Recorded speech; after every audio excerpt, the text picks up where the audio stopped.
प्यारे बच्चों, मैं डॉक्टर आशुतोष राय राजकीय जुबली इंटर कॉलेज से आज हिंदी विषय की 12वीं कक्षा में आपका स्वागत करता हूं।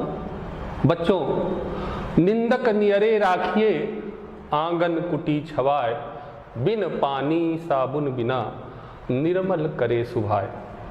हाँ बच्चों, शायद आप अपने पाठ के शीर्षक तक पहुंच गए हों। जिस पाठ की ओर मैं आपको ले जाना चाहता हूं वह आपकी पाठ्य पुस्तक में गद्य खंड के अंतर्गत निंदा रस के नाम से संकलित है।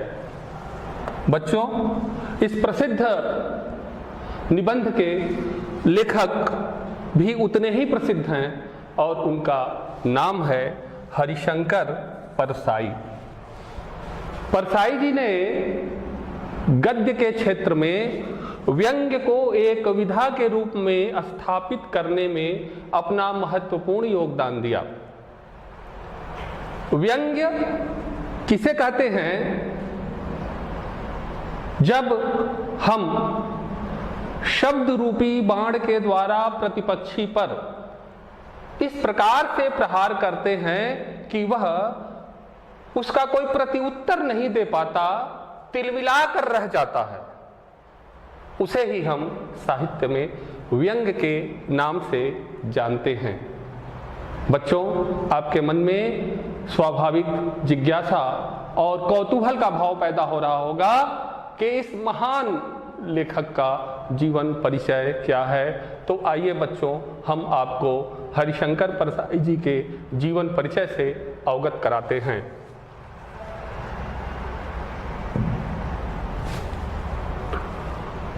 बच्चों, ये हरिशंकर परसाई जी का छायाचित्र आपके सामने है।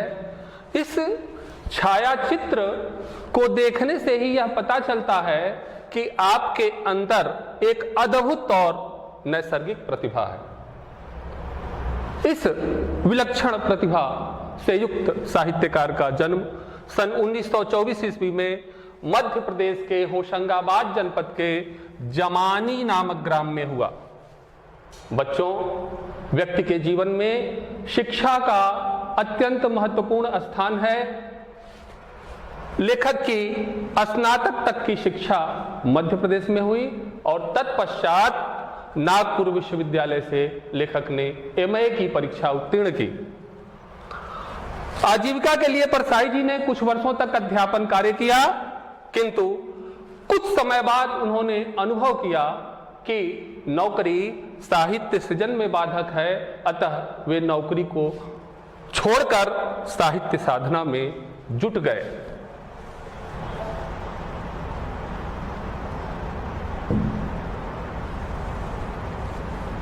आइए बच्चों, जीवन परिचय के क्रम को आगे बढ़ाते हुए एक महत्वपूर्ण तथ्य से आपको अवगत कराता हूं। जबलपुर से वसुधा नामक एक प्रसिद्ध साहित्यिक पत्रिका का लेखक ने संपादन किया। यद्यपि आगे चलकर अर्थाभाव के कारण यह पत्रिका बंद हो गई।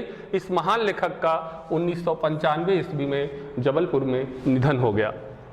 लेखक ने खड़ी हिंदी बोली, सरल और व्यावहारिक भाषा का प्रयोग किया है। परसाई जी ने अपनी भाषा में बोलचाल के शब्दों, तत्सम तथा विदेशी भाषा का उत्तम चयन किया है। लेखक के शैली से आपका परिचय कराना चाहूंगा। सबसे प्रमुख रूप से लेखक ने अपने निबंधों में जिस शैली का प्रयोग किया है वह है व्यंग्यात्मक शैली। दूसरी महत्वपूर्ण शैली वर्णनात्मक शैली। बच्चों, आप जानते हैं कि निबंध विचार से पैदा होते हैं और किसी भी विचार को आगे बढ़ाने के लिए लेखक को अपने निबंध में उसका वर्णन करना पड़ता है। इसलिए निबंधों में वर्णनात्मक शैली का भी प्रयोग होता है। तीसरी महत्वपूर्ण शैली चित्रात्मक शैली। लेखक भाषा का इस ढंग से जब प्रयोग करता है कि पाठक के सामने चित्र बना हुआ सा उपस्थित प्रतीत होता है, ऐसी ही शैली का प्रयोग परसाई जी ने अपने निबंधों में किया है। अगली महत्वपूर्ण शैली सूत्रात्मक शैली। जब अपनी बातों को पुष्ट करने के लिए लेखक किसी प्रकार के सूत्र कथन का प्रयोग करता है, उस शैली को सूत्रात्मक शैली के नाम से बच्चों हम जानते हैं।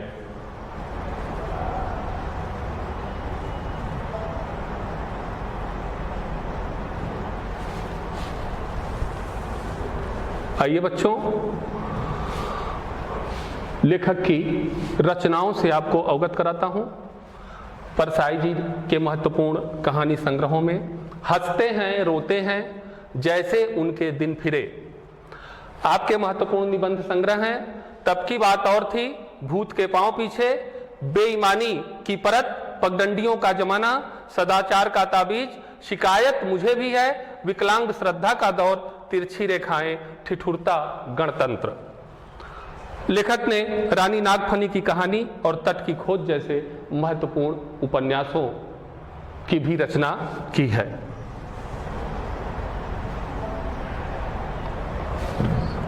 आइए बच्चों, आपको ले चलता हूं मूल पाठ की ओर। मूल पाठ में लेखक किन बातों के संबंध में आपको अवगत कराना चाहता है?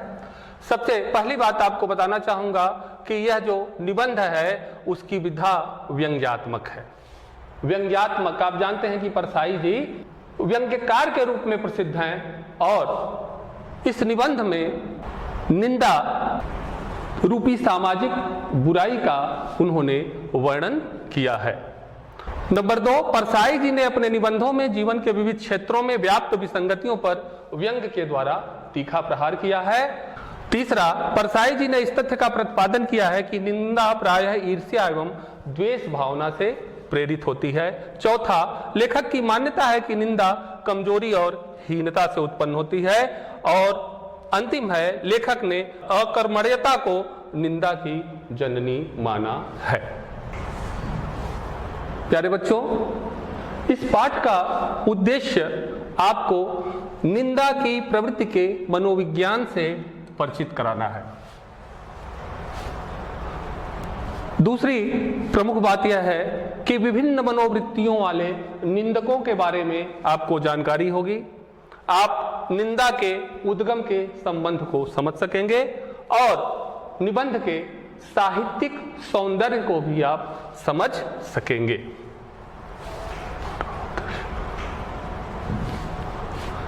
आइए बच्चों, आपको मैं मूल पाठ की ओर लेकर चलता हूं और मूल पाठ के एक अंश का मैं आपके समक्ष वाचन कर रहा हूं।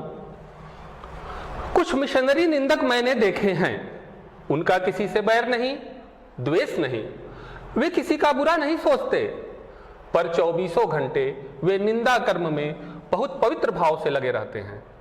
उनकी नितांत निर्लिप्तता, निष्पक्षता इसी से मालूम होती है कि वे प्रसंग आने पर अपने आप की पगड़ी भी उसी आनंद से उछालते हैं जिस आनंद से अन्य लोग दुश्मन की निंदा इनके लिए टॉनिक होती है।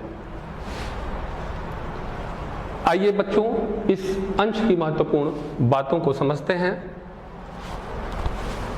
मिशनरी निंदक, कुछ मिशनरी निंदक मैंने देखे हैं, बड़ी ही लगन और तत्परता से किसी कार्य को करने की जो भावना है वह मिशनरी कही जाती है।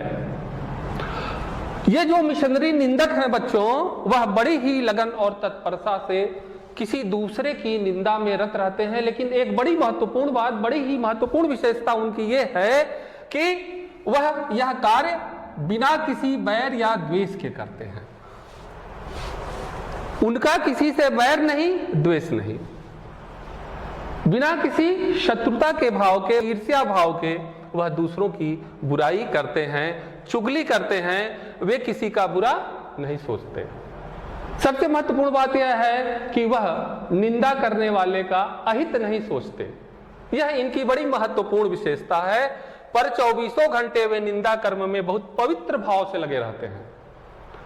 इनके भाव को देखिए, लेखक निंदा जैसी सामाजिक बुराई की बात भी कर रहा है और यह भी कह रहा है कि ये निंदक जो है वह बड़े ही पवित्र भाव से उस कर्म में लगे रहते हैं, अर्थात किसी की निंदा करने के पीछे इनके मन में कोई दुर्भावना नहीं होती है बच्चों।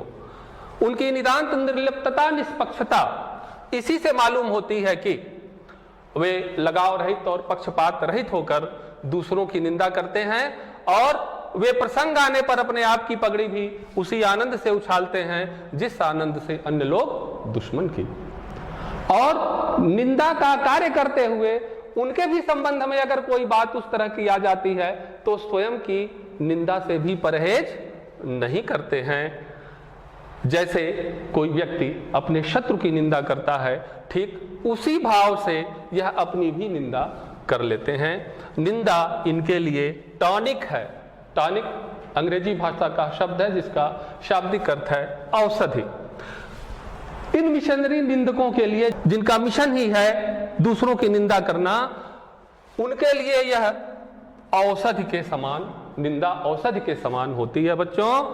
इसलिए कि ऐसे लोगों के बारे में कहा जाता है कि बिना दूसरे की चुगली किए उनका भोजन नहीं पचता है।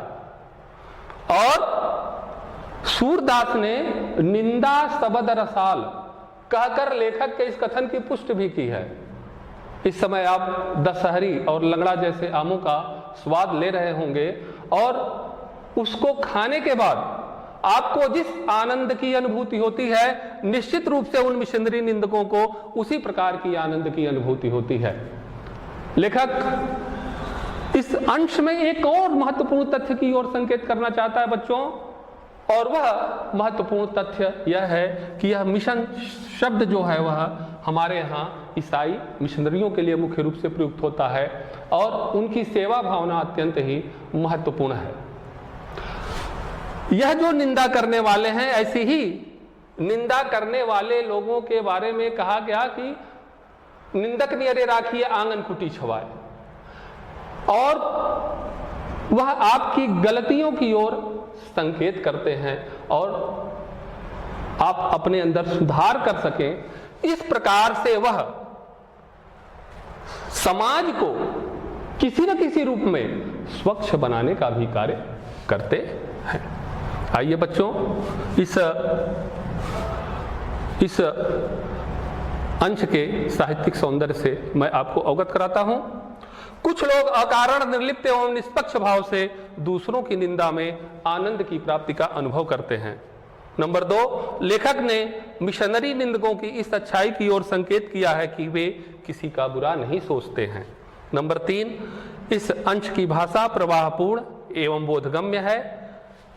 मिशनरी और टॉनिक जैसे अंग्रेजी शब्दों का प्रयोग लेखक ने किया है। शैली व्यंग्यात्मक और चित्रात्मक है।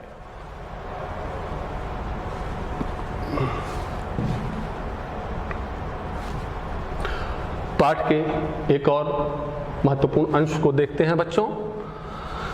ईर्ष्या द्वेष से प्रेरित निंदा भी बड़ी होती है, लेकिन इसमें वह मजा नहीं है जो मिशनरी भाव से निंदा करने में आता है। इस प्रकार का निंदक बड़ा दुखी होता है, ईर्ष्या द्वेष से 24 घंटे जलता है और निंदा का जल छिड़क कर कुछ शांति का अनुभव करता है। ऐसा निंदक बड़ा दयनीय होता है। अपनी अक्षमता से पीड़ित वह बेचारा दूसरे की सक्षमता के चांद को देखकर सारी रात श्वान जैसा भौंकता है। ईर्ष्या द्वेष से प्रेरित निंदा करने वाले को दंड देने की जरूरत नहीं है, वह निंदक बेचारा स्वयं दंडित होता है। आइए बच्चों, इस अंश के महत्वपूर्ण बातों को समझने का प्रयास करते हैं। द्वेष अर्थात जब हम अथवा कोई व्यक्ति किसी के प्रति अपने मन में वैमनस्य का भाव पैदा कर लेता है, किसी भी सामाजिक आर्थिक कारण से हमारा चित्त उसके प्रति वैमनस्य के भाव से प्रेरित हो जाता है और धीरे धीरे वह हमारे अंतःकरण में जलन के रूप में परिवर्तित होकर ईर्ष्या का रूप ले लेता है। और ऐसे लोग दूसरों की सुख, समृद्धि और प्रगति को देखकर जलन की भावना के कारण, ईर्ष्या के कारण निंदा जब करते हैं तो इसमें वह मजा नहीं जो मिशनरी भाव से निंदा करने में आता है। इन लोगों को उस प्रकार के आनंद की प्राप्ति नहीं हो पाती जिस प्रकार के आनंद की प्राप्ति मिशनरी भाव से निंदा करने वालों को होती है। इस प्रकार का निंदक बड़ा दुखी होता है। क्यों दुखी होता है? इसलिए कि वह ईर्ष्या और द्वेष की भावना से प्रेरित होता है। ईर्ष्या द्वेष से 24 घंटे जलता है और निंदा का जल छिड़ककर कुछ शांति का अनुभव करता है। दिनकर जी का निबंध ईर्ष्या तू न गई मेरे मन से, और जिसके मन से ईर्ष्या नहीं जाती है वह प्रतिपल उसकी अग्नि में जलता रहता है। बच्चों, जेठ की दोपहरी से परेशान व्यक्ति जिस प्रकार से शीतल जल पीकर कुछ शांति का अनुभव करता है, उसी प्रकार से ये ईर्ष्या द्वेष से जलने वाले व्यक्ति निंदा रूपी जल को छिड़क कर कुछ शांति का अनुभव करते हैं। ऐसा निंदक बड़ा दयनीय होता है। अपनी अक्षमता से पीड़ित वह बेचारा दूसरे की सक्षमता के चांद को देखकर सारी रात श्वान जैसा भौंकता है। अपने जीवन में जिस पद, प्रतिष्ठा अथवा प्रगति, विकास को वह नहीं प्राप्त कर पाता और उसके आसपास के परिवेश के लोग जो इन चीजों को प्राप्त कर लिए हैं, सक्षमता के चांद अर्थात दूसरों की सफलताओं को देखकर वह श्वान जैसा, जैसे कुत्ते अकारण भौंकते रहते हैं, वैसे ही वह भी अकारण भौंकता है। ईर्ष्या द्वेष से प्रेरित निंदा करने वाले को दंड देने की जरूरत नहीं है। लेखक ने एक बड़ी ही महत्वपूर्ण बात कही है। यद्यपि यह कुत्सित कर्म कर रहा है, लेकिन ऐसे व्यक्ति को किसी प्रकार के दंड देने की जरूरत समाज को नहीं है। क्यों? क्योंकि ईर्ष्या रूपी अग्नि में जलते हुए वह निंदक बेचारा स्वयं दंडित होता रहता है। वह प्रतिपल प्रकृति ही उसे दंड देती रहती है। आइए बच्चों, इस अंश के साहित्यिक सौंदर्य को समझने का प्रयास करते हैं। ईर्ष्या द्वेष से प्रेरित निंदा करने वाले व्यक्ति को मिशनरी निंदक के समान आनंद की प्राप्ति नहीं होती। ईर्ष्या द्वेष से प्रेरित निंदक व्यक्ति को दंड देने की आवश्यकता नहीं होती, वह अपने स्वभाव के कारण स्वयं दंडित होता रहता है। इस अंश की भाषा सरल, सुबोध एवं प्रभावपूर्ण है और इसकी शैली व्यंग्यात्मक और वर्णनात्मक है।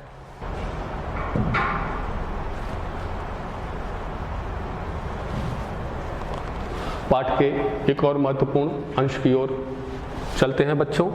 मैं इसका वाचन कर रहा हूं, आप ध्यान दीजिए। निंदा का उद्गम ही हीनता और कमजोरी से होता है। मनुष्य अपनी हीनता से दबता है। वह दूसरों की निंदा करके ऐसा अनुभव करता है कि वे सब निकृष्ट हैं और वह उनसे अच्छा है। उसके अहं की इससे तुष्टि होती है। बड़ी लकीर को कुछ मिटाकर छोटी लकीर बड़ी बनती है। ज्यों ज्यों कर्म क्षीण होता जाता है, त्यों त्यों निंदा की प्रवृत्ति बढ़ती जाती है। कठिन कर्म ही ईर्ष्या द्वेष और इनसे उत्पन्न निंदा को मारता है। बच्चों, निंदा का उद्गम ही हीनता और कमजोरी से होता है। निंदा का स्रोत क्या है? कैसे निंदा उत्पन्न होती है? व्यक्ति सामाजिक अथवा आर्थिक कारणों से जब अपने को कमजोर महसूस करता है तो उसके अंतःकरण में एक प्रकार की हीन भावना धीरे धीरे काम करने लगती है और यही हीन भावना उसके अंदर निंदा को जन्म देती है। मनुष्य अपनी हीनता से दबता है। वह दूसरों की निंदा करके ऐसा अनुभव करता है कि वे सब निकृष्ट हैं और अपनी हीन भावना के कारण वह जब सामाजिक दबाव महसूस करता है तो उसे ऐसा लगता है कि मैं दूसरों की बुराई करके, उनकी चुगली करके ही स्वयं को समाज में प्रतिष्ठित कर सकता हूं, तो वह दूसरों की निंदा का कार्य प्रारंभ कर देता है। उसके अहं की इससे तुष्टि होती है। कारण यह है कि जो उसके मन का अहंकार है वह दूसरों की निंदा के द्वारा संतुष्ट होता है। बड़ी लकीर को कुछ मिटाकर छोटी लकीर बड़ी बनती है। बच्चों, हमारे यहाँ यह प्रश्न बार बार किया जाता है कि यह दो बराबर रेखाएं और इसमें से आप किसी एक को बड़ा कर दीजिए, तो अधिकांश लोग इसका उत्तर यही देते हैं कि एक रेखा को जो है इसमें से मिटा देंगे। लेकिन इसका जो सही तरीका है कि एक रेखा को बढ़ा दिया जाए। और वास्तव में यदि व्यक्ति का मनोविज्ञान इस सकारात्मक दिशा में कार्य करेगा तो उसके अंतःकरण में निंदा की प्रवृत्ति का जन्म नहीं होगा।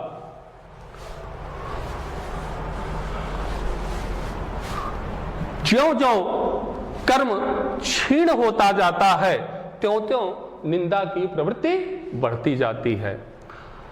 सकल पदार्थ यही जग माही, कर्महीन नर पावत नाही। जब हमारा कर्म क्षीण हो जाता है तो हमारे अंतःकरण में निंदा की भावना और जन्म लेने लगती है, विस्तार पाने लगती है। कठिन कर्म ही ईर्ष्या, द्वेष और इससे उत्पन्न निंदा को मारता है। कठिन कर्म, गोस्वामी तुलसीदास जी ने कहा, कर्म प्रधान विश्व करी राखा, जो जस करिय सो तस फल चाखा। और स्वयं भगवान कृष्ण ने गीता में कर्मण्येवाधिकार अस्ते कहकर कर्म की भारतीय मीमांसा में स्थापना की। बच्चों, यदि व्यक्ति अपने जीवन में कर्मशील है, कर्मशीलता में उसका विश्वास है, तो निश्चित रूप से वह कुछ भी प्राप्त कर सकता है। नहीं असंभव कुछ भी जग में, यदि श्रमशील बने कोई, जीवन में गंगा बह जाए, पुरखे तर जाए, बने भगीरथ कोई, बने भगीरथ कोई। बच्चों, यदि इस प्रकार की भावना लेकर कोई समाज में आता है तो निश्चित रूप से उसके अंदर इस ईर्ष्या और द्वेष रूपी भावना का जन्म नहीं हो सकता। वह अपने जीवन में किसी भी अभिष्ट को, किसी भी उपलब्धि को प्राप्त कर सकता है। आइए इस अंश के साहित्यिक सौंदर्य से आपका परिचय कराते हैं। लेखक का मत है कि निंदा का जन्म कर्महीनता की स्थिति में होता है। लेखक ने समाज को कर्मठ बनने की प्रेरणा दी है। इस अंश की भाषा सरल एवं बोधगम्य है। इसकी शैली व्यंग्यात्मक और वर्णनात्मक है। आइए बच्चों, इस अंश में जो कठिन शब्द आए हैं उन कठिन शब्दों से आपका परिचय कराता हूं। मिशनरी, लगन और तत्परता से किए गए कार्य की भावना की ओर संकेत। निर्लिप्तता, लगाव रहित, उद्गम, उत्पत्ति। प्रश्नाभ्यास के अंतर्गत आपको कुछ गृह कार्य बता रहा हूं। बच्चों, गद्य खंड से आपके प्रश्न पत्र में मुख्य रूप से दो तरह के प्रश्न रहेंगे। पहला प्रश्न तो लेखक परिचय को लेकर रहेगा, जो 5 अंकों का होगा और 80 से लेकर 100 शब्दों में आपको लिखना होगा।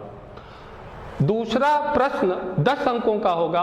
कोई गद्य का अंश आपके समक्ष रहेगा और उसके नीचे 5 प्रश्न 2-2 अंक के रहेंगे। उसी गद्य के आधार पे आपको उन प्रश्नों का उत्तर देना होगा। पहला प्रश्न है आपके लिए, हरिशंकर परसाई का जीवन परिचय देते हुए उनकी साहित्यिक विशेषताओं पर प्रकाश डालिए। नंबर 2, निम्नलिखित गद्यांश के आधार पर पूछे गए प्रश्नों के उत्तर दीजिए। अभी जो अंतिम गद्य मैंने पढ़ाया, गद्य खंड, निंदा का उद्गम ही हीनता और कमजोरी से होता है। बड़ी लकीर को कुछ मिटाकर छोटी लकीर बड़ी बनती है और इनसे उत्पन्न निंदा को मारता है। आइए बच्चों, आपको बताते हैं कि किस तरह के प्रश्न आपसे पूछे जाएंगे। एक पहला जो प्रश्न दिया गया है, पाठ का शीर्षक एवं लेखक का नाम लिखिए। यह प्रश्न अवश्य पूछा जाएगा। दूसरा प्रश्न, रेखांकित अंश की व्याख्या कीजिए। नंबर 3, निंदा का उद्गम कैसे होता है। नंबर 4, मनुष्य दूसरों की निंदा क्यों करता है। नंबर 5, गद्यांश की भाषा शैली पर प्रकाश डालिए।